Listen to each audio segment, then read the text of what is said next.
Hey, Patrick, how you doing, bud? Not too bad at all, buddy. So there's a bit of news, is there, about the war? Yeah, well, we decided to go with war fronts. We checked Ground News, Epic Times. We've done Yeah. research, a ton of research, probably 15, 20 hours since last we published a video. And this one seems to be the most balanced. The orator is Simon Whistler. He's got a great voice and he brings really good information, and he's got quite a team behind him. So we're going to kind Yeah. of lean into that, and we'll put our opinion out there. But this piece pretty much speaks for itself. It's a short one, so we'll interact with it. But they did a really good job, and it'll give you some of the counterbalances and some of the countervailing issues that are going on with this. It's not going to put some folks in a good light, and it's because the world is a very complicated place. So Yes. go ahead and get this started. Here we go. It's only been a few days since the United States and Iran agreed to end the war in the Middle East, but already it seems that fragile ceasefire deal is collapsing. After 21 hours of negotiations in the Pakistani capital of Islamabad, US President J.D. Vance announced that the two sides had failed. He's actually the vice president. Just put that out there. So sometimes they miss. It's okay. Yes. We know that that is not the orange man. So no, that's his psychic. Sorry. Say that. That is not Tonto. Here we go.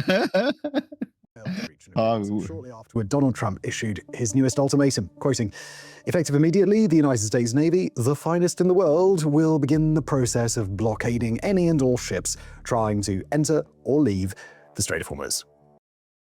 So think about that, right? So we got the Persian Gulf and the Gulf of Oman, and there's a 50-kilometer wide space at the Strait of Hormuz that allows entrance and egress from that area, right? Yeah. So blockading that, I mean, the United States has 12 aircraft carrier flotillas. It's something that they can do. They have the capacity to do so, but I don't know how the other commercial vehicles going in and out and the countries that control those, that are flagged under those countries, are going to react to this. This could I can tell you now, in Europe, it's not being taken well. It's the best way I could describe it. Is that the gentle brushstroke you're using there, Patrick? It's probably the most polite thing I can say on YouTube, but I think doing this is just driving their allies farther away from them by doing this. Right. But if they don't attempt to exert this kind of control, then they're also going to have other kinds of issues, right? If we say that we're going to regulate this and then we don't, then we look weak.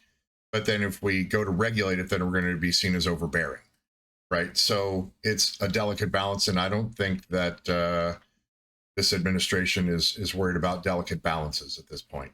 I think they want to ensure that when they say a thing, that's the thing that happens, right? And I think that has to go back to an honesty thing as well. We tell you we're going to do a thing, we're going to try the best we can to do that thing. And if you don't actively try to prevent us from doing it, it should happen, right? And we're understanding that there's not just the political fallout or the bad actors involved in the IRGC, right? There are people there who are being affected very, very badly by the actions of their government, but there's governments all over the world that are having these kinds of issues, right? So we talked about Ethiopia and Egypt having an issue with the dam that was built, and how Egypt is building pretty much, they're encircling Ethiopia because they want the water rights, and those water rights were dictated in 1959 by Britain, who said that Egypt has a natural right to it, even though they're at the base of the river as it flows north from Ethiopia, right? So, but there's lots of other countries that are being used, and they're doing bad things. Somalia, and how they're doing with the Somaliland stuff in relation to Ethiopia. Like there are corrupt governments doing very, very bad things, but they don't control the amount of oil that is delivered out to Karg Island from Iran, right? Yes, but you have to remember, through that strait, nearly 20% of the world's energy goes through that strait.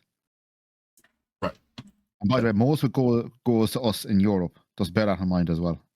Well, they would probably have a bit of an issue with it then. What percentage of it? There is more than a major issue with it. Right, but what percentage of that 20% that goes through the Strait of Hormuz goes to Europe? What percentage of Europe's fuel is based on the Strait of Hormuz being either blockaded or not blockaded? The latest figure I saw was 40% roughly. Okay, and then the rest is what coming from Which doesn't- Norway and so on. okay.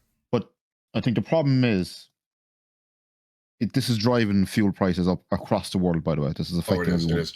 What at the percentage? pump. What percentage of your natural gas and oil and all those things is coming from Russia at this point? Since the pipeline was blown up by who knows who did it? We don't know who did it. Someone did it. We don't know who did it. Oh, you're talking about most of our natural gas. Right. Well, because it's an overall energy issue, right? It's not just the oil, but it seems like Europe's being cut off at all angles from getting an effective energy profile, and they've decided to shut down nuclear power plants and deindustrialize all over Europe. That doesn't seem like the right answer, right? It seems insane. Why would you deindustrialize when you need more energy to function? Yes, but this entire fuel crisis is being caused by two countries. Not by Europe's infrastructure. I would say that there are this war was started by Israel and the US. No other country was involved. Right. So we shouldn't expect per the UN Article 5 to get assistance from Europe. We shouldn't expect that. Because it's an offensive. Article 5, by the way, it's offensive war. That's not going to happen. NATO was never. I think Vance was. I think they were trying to explain that to Vance, but I think it went a bit over his head. Well, he's a lawyer from Yale and he was a senator. I'm pretty sure he understands. Probably still went over his head, especially when it comes to because NATO is a defense organization. Yes, and they keep trying to say that to them over there. We're having a bit of an but it's not sinking in. Well, they'll figure something out, I'm sure. Let's get going. End quote. United States Central Command confirms the blockade will begin at 10 in the morning on Monday, East Coast time in the United States, meaning that by the time this episode is released, Washington's blockade is expected to already be in place. Now, of course, this is Donald Trump's Washington that we're dealing with, and there is a chance the blockade could have been amended, postponed, or even cancelled outright by or before the end of Monday morning trade. But whether or not America plans to institute the blockade as promised, the country's military movements suggest that the final bombs of the Iran war have not fallen just yet. Breakdown on blockade. By the time J.D. Vance called a press conference in Islamabad, it was already clear that negotiations were in some trouble. In Jerusalem on Saturday, in a televised address, Israeli Prime Minister Benjamin Netanyahu vowed that the war in Iran is far from over, in the latest confirmation that Washington's close ally and coalition partner had zero real interest in a lasting peace. That is, in fact, the case. Again, Israel feeling like it's always in a state of existential threat, and considering the over 1 billion Muslims that surround them is a very real concern of theirs. And they're attempting to ensure the future of their people. And I can understand that, right? We can all understand that, but it's their heavy-handed tactics in Lebanon and so on. It's not painting them in a very good light. Well, when you're an existential threat, there are things that you will do. You will justify means to get to ends that might not be justifiable. Yeah. It's especially when it comes to targeting civilians and so on. It's hard to justify yourself. It's hard to stand in the moral high ground. Well, I understand that, but you have to understand that they have the lowest rate of civilian to militant casualties ever. Yeah, I think the sad thing is the only people buying that line from Israel these days are the people in Israel. Yeah, but most of the information, especially the information out of Gaza, because we saw this before, all that information is filtered through Hamas. So you can't even test the veracity of that because that information is considered sacrosanct, even though it's coming from... everyone can see what's going on in Lebanon right now. It's not great. No, it's not great. It's not great. Everyone can see it. Right, I get that. But again, existential threat. So sometimes we use means to justify ends that might not be justifiable. So back to Simon. Also on Saturday, 2 American destroyers had entered the Strait of Hormuz and attempted to begin mine-clearing operations before destroying an Iranian surveillance drone and turning back. More troubling, however, were the divergent expectations that Iran and the United States had expressed upon entering negotiations. When it comes to the removing of mines, it should just be done anyway for every flagged ship that's out there, right? Like there should not be mines in the space where 20% of the world's oil is coming from, right? Yeah. But to protect their interests, what is Iran going to do, right? But again, understanding that the IRGC and the entire function of that theocratic government is not good for the people of that country, right? So this gets more and more complex every step you take, because the Middle East, it's a little complex out there, right? It is, but I think this ceasefire won't last. I can guarantee it won't last. There's already the US announced, as I was looking up this there now, Israel and the US don't seem to be on the same page about this ceasefire, by the way. I know it's shocking, but like they just there doesn't seem to be a roadmap for a peace agreement, a proper peace agreement. Right. Again, Israel is feeling an existential threat that is fairly pervasive. The United States doesn't feel that threat. So they're going to act differently for sure. Allies, special friends, or whatever you want to put on it, like they're going to do the thing they need to do from their perspective to ensure the continuation of their people. Right. And if they, but I think that the US should rein them in a bit, because there's no point in announcing a peace agreement at the same moment Israel is still bombing them. It seems, no peace agreement is going to last if one side is not agreeing to it. Well, and there's three sides. It does seem a little counterintuitive. All right, let's get back to it.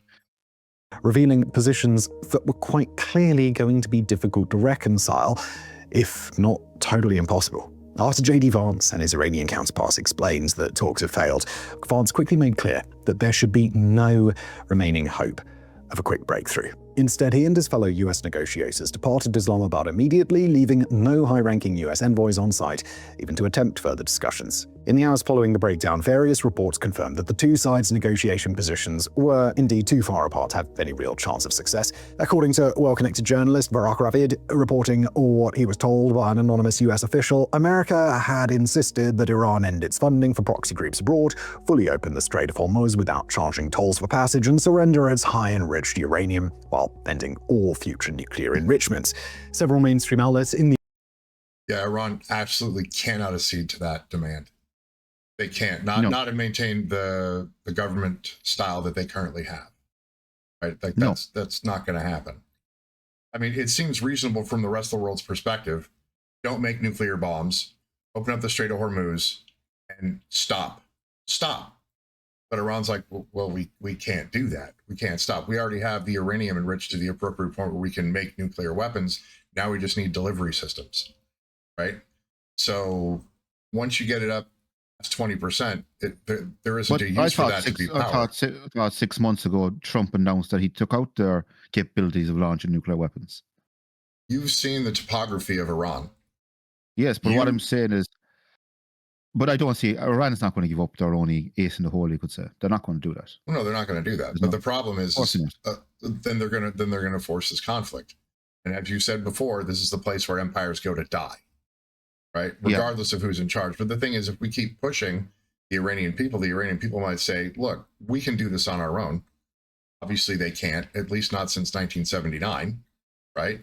So, do they accept the help of an outside source, or are they going to rebel from within, or what's going to happen, right? The capital city of Iran, Tehran, the inflation is so bad, you can't afford a potato, a loaf of bread. You can't afford anything. It's not getting better. No, it's not. So the people will be spurned on to act one way or the other. If it's just to get, a sandwich. But is it going to be a situation where the people rise up and they put another guy in charge who's worse? That can happen too. For sure. Because rebellions civil wars can go one or two ways. And sometimes it's not the way we normally think in the West will go in the Middle East. No, they might put in a theocracy that's even worse than the one they have now. Yeah, that is a possibility. That's the biggest. I think that's everyone's worst fear coming true. If that happens, sometimes people don't act in their own self-interest, for sure. But as I said, this whole operation from start to finish, I wouldn't say it was botched, but it was very, very badly planned out from start to finish. Well, again, we don't have the information. We don't know, right? You can see a mile away there. Right, you see a mile away they made a complete dog's yard. And I understand you say that, but the thing is if they're not going to tell us what the goals are. First of all, right? I don't think they know. You genuinely don't think they know. Right. Well, you thinking they don't know doesn't mean that they don't know, right? So we don't see all the pieces. We don't have the whole picture, right? from best we can surmise, it looks like things are not going the way that they were planned to go. Yeah. And you say that you don't think he's playing 4D chess. It's possible, but he might have a lot better information than we have to make the decisions he is making. Oh, don't get me wrong. They're probably cobbling together a plan right now, but I don't see this ending well. It's not going to end well. Of course, it's not going to end well. The Strait of And Hormuz can be opened. I know what the unfortunate thing is the whole world is paying for this one. Yeah, for sure. Mm-hmm. Every time we go down to the fuel pumps at the moment. Oh yeah, we talked about that in our last episode when we were talking about how much things cost. Understanding that Ireland is having its own fuel issue right now, and we did that in our last episode. And this is just indicative of other issues going on there. And one of the other issues is, how do you bring in over 1 million people into a country of 5 million people and attempt to maintain your culture? Like, why weren't you pissed off about that enough to do something? You only get pissed off enough when the fuel prices go up? That's weird. Your culture is being absolutely destroyed because your government is letting in people it should not be letting in, that are being forced on them from the rest of the EU through the UK. So it seems like we're getting angry over the wrong things. 1.1 million people came in since 2000, over 26 years. Got it. Okay. So we're right. Okay, over 26 years, bear that in mind. Perfect. In the last 2 years, 250,000 people came in. Right, but they're having children as well, and they're not assimilating, and things are going badly. Right, you see what I'm saying? It seems like we don't have the best information, but obviously it seems all of our governments are really not acting in our best interest as constituents of those countries. Right? So I think, you know what? We've gone off on a tangent. So we're going to get back to this. We tend to do that. We're going to get back to this. The reason I like these videos is because it brings us back to the focus of the thing we're talking about, because we do go a bit far afield. So here we go. Yes. States confirm that general understanding of Washington's positions. The problem, however, is that those demands are known non-starters for Iran, a country that has certainly been weakened substantially by the last few weeks of war, but is not at risk of imminent state collapse if it would decide to try and hold out. By all outward indicators, both the US and Iran approach negotiations seriously. The US arrived with some 300 officials as part of its delegation, including the vice president, while Iran's delegation required 2 packed planes of their own diplomatic personnel. But after a much less comprehensive process in the 2010s took a full 2 years to strike the old Iran nuclear deal, it was extraordinarily unlikely that Washington and Tehran could have found agreements from such radically different starting positions. That's assuming both sides are good faith actors that really want to come to a conclusion, a compromise that functions.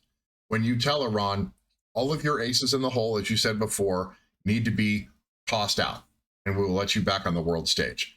Along with the fact that Iran might be one of the only countries in the world that isn't part of the World Bank. So there's lots of other outside factors. Because of a lack of control or attempt to control from the central or the World Bank, like, they are a rogue agent in the eyes of the world anyway, right? So it seems like Europe is going to be really, really pissed off, but the top 1/100th of 1% of people who control the world's money want to bring Iran into the fold as well. So as angry as they're going to get, I don't know where that's going to go. Right?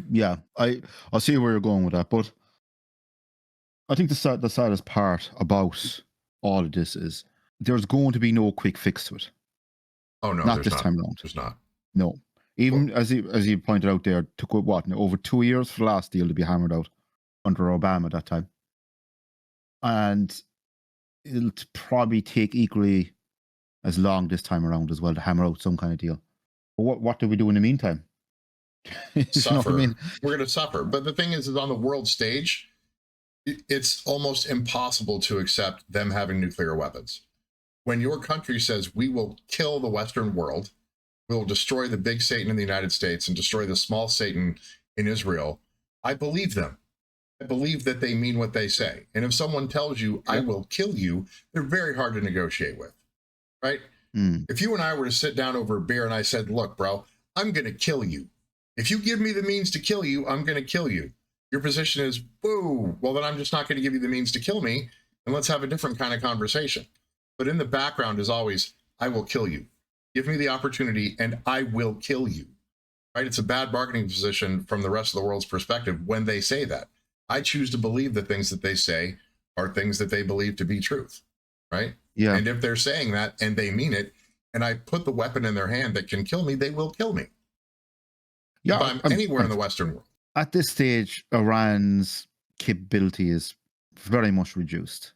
Do you think the US will be capable of reopening the Strait eventually?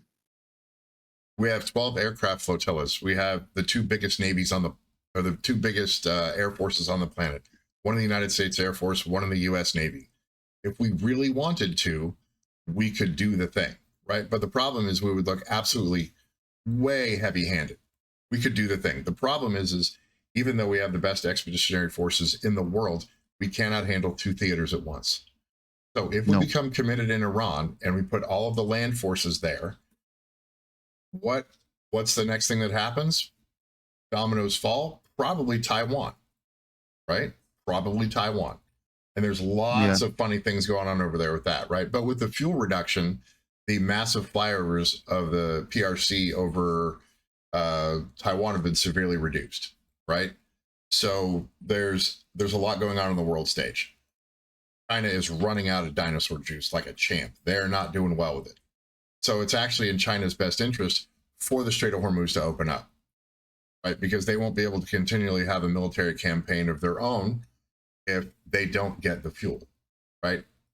So intrinsically, they don't have the fuel they need to do the thing, so they need it to open, which is why they've been, although slightly unhappy, a little quiet on things that they would normally be standing on the podium and saying, we don't like this because it's not in the best interest of the CCP. Yeah, but China's not the only country that's spoke out against this war on the world stage. Russia and China are supposed to be their allies. If they're supposed to be their allies, why aren't they standing tall and saying, you had better stop this right now or we will do wild shit? Moment, the Russian military is absolutely crippled at the moment. Right, so they don't have a voice in it. And China's not going to, shoot themselves in the face over this one. Yeah, China very rarely gets involved with things military-wise. Shoot themselves in the foot. So, all right, here we go.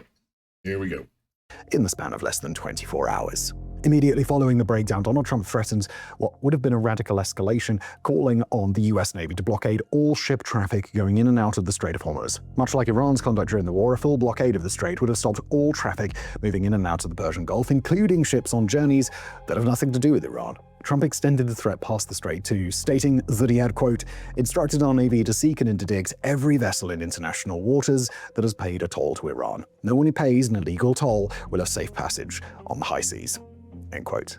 Trump further claims that other nations would take part in the US-led blockade, although he declined to name any nations specifically. Iran vowed a, quote, forceful response for any military vessels that would try to transit the strait, while claiming that non-military vessels could travel unbothered. In reality, Iran has let only a small handful of ships through the strait each day since the ceasefire was agreed, and on some days Iran allows fewer ships through the strait than it did during some days of active conflict. Before long, US Central Command clarified Washington's intentions and made the particularly important decision to specify that the US blockade will apply exclusively to maritime traffic entering and exiting Iranian ports. Vessels that are not bound for or traveling out of Iranian territorial waters will be allowed to transit the strait as normal. On the one hand, that's a far more sustainable situation for the world to deal with, both geopolitically and for economic reasons. Right, because there's oil that comes off the other side of that, the Persian Gulf. So that's important to understand. At least some percentage of the oil will get out, whereas Iran was doing a full blockade of anything moving through the strait from the Persian Gulf to the Gulf of Oman, right? So it's an important distinction. It's going to be a nightmare to reopen it, though. An absolute nightmare. Well, it depends on the outcome of the conflict, right? Well, it's interesting. It's interesting to see that Trump keeps going on about all these other navies that are going to be joining the US. I haven't heard of any navy coming in any vessels there yet. Not yet. Someone's going to step to, though, I'm pretty sure. Someone's going to say, look, like, this situation's bad enough. We need to at least have some oversight on what the United States is doing, and we're going to put our military in there just to have eyeballs on. That's what it feels like is probably going to be going down. So here we go. Countries like Saudi Arabia or the Emirates won't have to worry about having their own trade blockaded, and the global economy doesn't have to prepare for even more time with energy exports stuck inside the Persian Gulf. On the other hand, the revised plan for the blockade raises new questions. Most importantly, the question of whether Washington plans to open the strait at all. Right now, only a tiny handful of ships are known to be crossing the strait each day, and despite weeks of rhetoric and intense pressure on Washington's NATO allies, the US has yet to try and fully assert control of the strait directly. Depending on Trump's preference, the US could attempt to lock down the strait in the next several days, although that would bring American warships within range of Iranian weapons fire and raise the risk of US or allied casualties if hostilities resume. Conversely, right, so the United States is very casualty averse, and if some of the boys and girls in blue get popped, it won't be good. will not be good at all. Yeah, it already cost, what is it, 13 lives so far? Yeah, not a lot, US but casualties. yeah. And about over 100 plus injured. I'm not going to attest to that one because I don't have the figures in front of me, but sounds close. It sounds close. Yeah. It'd be interesting to see how much more pain will the US take, do you think? Depends on what the goal set is. And if we're willing to commit expeditionary forces to put boots down to actually physically control these ports. But there's cities of over 1 million people that are within range of these ports. So that's not good logistics. That's bad. No, it'd be an absolute nightmare for any ground force in there. Has the option to set a perimeter around the strait, interdicting ships that have transited through Iranian ports, paid Iranian fees, or intend to do either, but otherwise leaving the waterway as it is today. That option is much lower risk for the United States, but may slow overall ship traffic even further. In a moment when the long-term impacts of the Iran war are only just starting to reveal themselves across the global economy. But we're going to feel this for a few years, at least. At least. Yeah. Continued pause of several weeks to multiple months would be a real problem. Back to war. Over the weekend, Donald Trump made clear that a renewed US blockade of the Strait of Hormuz will take some time, and that raises an equally important question. What happens in the interim? As things stand today, the ceasefire will expire on the 22nd of April, unless it can be extended or replaced by a more permanent arrangement before that deadline. So today's the 13th. This episode comes out on the 15th, so it's 9 days from today, 7 days from when you're going to watch this. Yeah. Watch it on First Pass. So that and duty, yeah. I really, really hope that they come up with some sort of deal just to get everything flowing again. If I was to be honest with you, that'd be great. Selfishly, yeah. It doesn't feel like that. It feels like we're both running headlong as trains into each other. So. Yes, at the moment, and especially the fact that the main sticking point to negotiations was the fact that they're trying to bring not just their own country, Iran, into the peace deal, but they're also trying to bring Lebanon and so on into the peace deal as well. Which I can understand why Iran is doing that because they're allies, but if you're trying to make peace for your own country, I think they should just stick to their own country. Not just start trying to bring their allies into the peace deal as well. So they should mind their own business. No, well, I think if in Iran's own best interest, they should just negotiate for themselves and let everyone else negotiate carry their own water. That would be the best, I think. All right, here we go. It would be a lot easier. It would make the negotiations a hell of a lot quicker and easier for them. Well, nothing in the Middle East is simple. Here we go. When it arrives, Trump has already specified that it'll take some time for the US to institute a full blockade, and with Iran's Revolutionary Guard Corps vowing that military vessels approaching the strait will be considered a violation of the ceasefire, it may take the US a good deal of time to gather the required naval assets to push toward the mouth of the strait itself. While the US has deployed considerable naval power to the Middle East for this conflict, those ships are dispersed across the Arabian Sea, the Red Sea, and the Mediterranean Sea. And naval experts have consistently suggested that Trump's push for support from NATO allies may be a result of the challenges that Washington faces in devoting any more of its forces to the Middle East than it already has. According to the Wall Street Journal, however, Trump may not actually plan to wait long enough to address those issues. Instead, according to sources speaking with the Journal, Trump is considering a limited return to military strikes across Iran, with an outside chance that Trump might even order a return to the full-scale bombing campaign of the last several weeks. In his post-negotiation social media post, Trump admitted as much, stating that the US was prepared to, quote, finish up Iran if the situation demanded. Given the problem with that statement is it doesn't give you enough context. What does finishing up mean, right? And again, that speaks to, we're not going to tell you our military plan. And that just makes sense. If the bad guys know what your military plan is, they can plan against your plan, right? Yeah, I understand that, but there seems to be a lot of these broad statements with very little context behind them. Right. And while that makes sense, I don't think it's a good thing for a civilian populace to know all of the things that the military is doing. Oh, I understand that, but what does finishing up mean? Does it mean he's going to take out more infrastructure? Like, no one knows what that means, if you know what I mean. From an angry letter to boots on the ground, right? Those yes. Two, right? Yeah, it could be anything. Right. And I know that the only way he'll have to finish this war with Iran, I know it's an awful prediction, but I can see it happening, is if they start taking out power plants, civilian infrastructure. I know people are probably saying, "Oh, it won't go that far," but unfortunately, if he's being pushed, he will. Right. It's the He next will bring logical step. Iran. Yeah, makes sense. It is unfortunate. It is.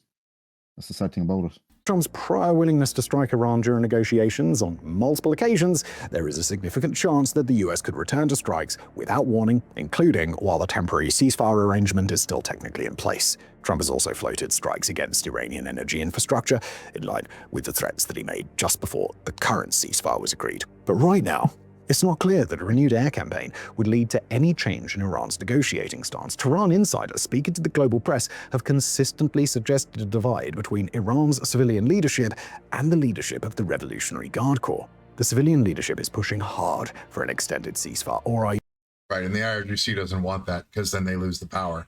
The IRGC is actually in control of all the things in that government that matter, right? So it's like a shadow government that isn't in the shadows. Right, so that's they're not going to give up all their aces in the hole, as you have said before. They're not giving those up. Yeah, they're not going to do that. Not a hope. Everyone knows they won't. Just not. They just won't. It's not acceptable from their perspective. No, there'll be an absolute suicide pact for them, and they won't do that. That a deal is worthwhile and is more interested in achieving Iran's objectives by force. Right now, the civil leadership has been given a chance to do things their way, with the begrudging approval of the IRGC. But if negotiations fail, and the US makes a sudden return to military operations, it risks validating the Iranian military's belief that negotiations are futile. Moreover, the measures that Trump is considering, from attacks on Iranian energy and civil infrastructure to a blockade of the Strait of Hormuz, would cause severe economic damage. Right, the problem is their money is worthless. There isn't any kind of thing that we could levy on them as far as a material return that isn't functionally give us your oil, right?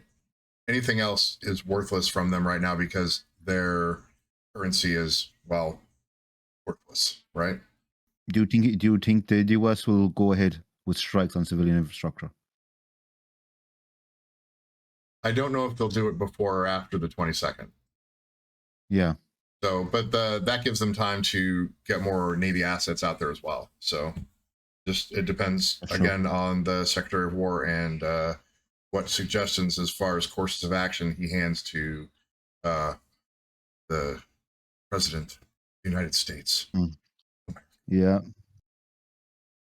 Months to set in completely, the Iranian regime doesn't face any truly imminent risk of collapse, and it quite clearly believes itself to be in a battle of pain tolerance against the United States, where Trump and his political allies are very hesitant to accept or even acknowledge losses.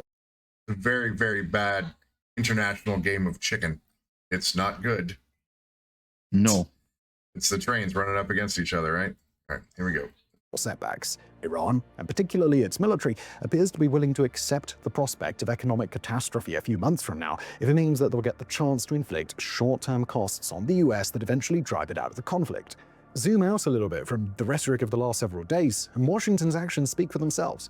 Starting almost immediately after the ceasefire was agreed, the US has been flying non-stop resupply missions from Europe using heavy airlifters to ferry extraordinary amounts of either munitions, troops, non-combat supplies, or something else to reload. C-5 Galaxies, C-141, C-130s, all of them. Suggesting that the US is building up for something, most likely an imminent return to hostilities. Other US flights, this time using air-to-air refuelers, have traveled east in large numbers from Israel, suggesting continued missions over Iraq or Iran, perhaps to patrol the airspace or perhaps to provide intimidating shows of force. Iranian officials continue to emphasize their willingness to return to fighting in response to US action, and on Saturday, CNN reported that Iran may soon accept the delivery of new air defense weaponry from China, according to American intelligence. Possible.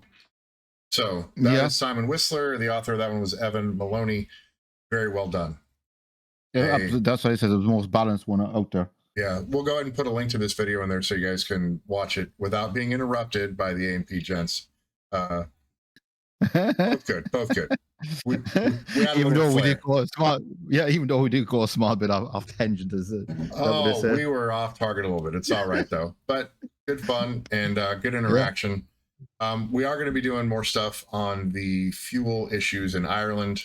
Patrick is actually going to go down there and check some stuff out here in the next few days. And our episode on Saturday should have some really, really good stuff from the heart of the problem.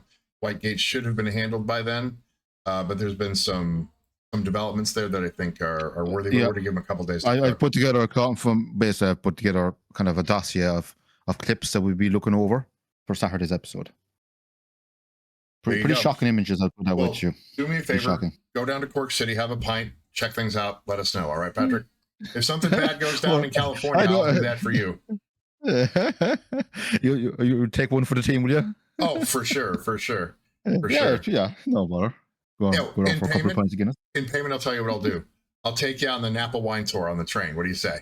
Fair deal? That's a fair deal. That's a fair deal indeed. All right. I am Alex Johansson, and for Patrick McCallum, we are the A&P gents. Like the ring the bell, subscribe, and help us beat the algorithm. We are out.